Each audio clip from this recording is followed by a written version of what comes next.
மின்னலை பிடித்து மேகத்தில் துடைத்து பெண் என்று படைத்து வீதியில் விட்டு விட்டான்.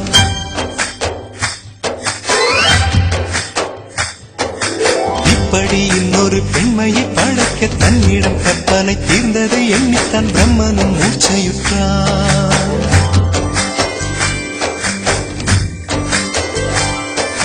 மின்னலை பிடித்து மேகத்தில் துடைத்து பெண் என்று படைத்து வீதியில் விட்டு விட்டார்.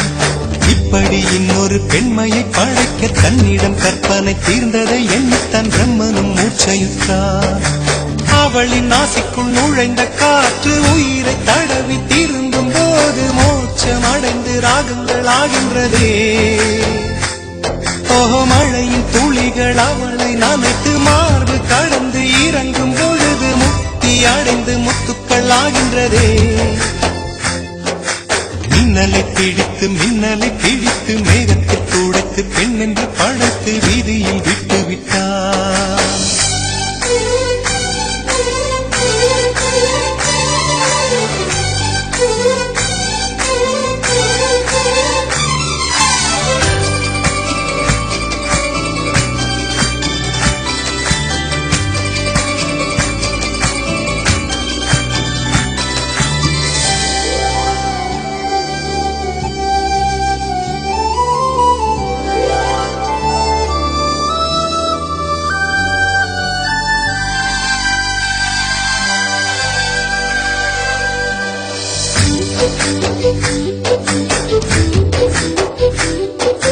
நிலவின் ஒளியை பிடித்து பாலில் நனைத்து கன்னங்கள் செய்து விட்டார். உலக மலர்கள் பறித்து இரண்டு பந்துகள் அமைத்து பெண்மை சமைத்து விட்டார்.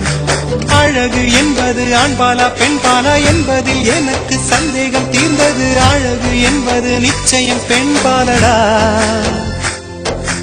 கவிதை என்பது மொழியின் வடிவம் என்றொரு கருத்தும் இன்று உடைந்தது. கவிதை என்பது கன்னி வடிவமடா.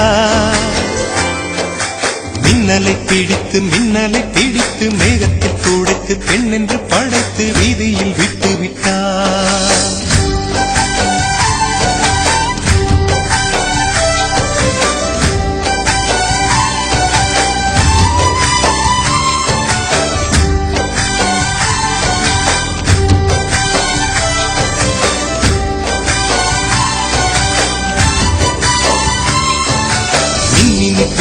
மின்மினி பிடித்து கண்களில் பதித்து கண்மணி கண் பறித்தாள்.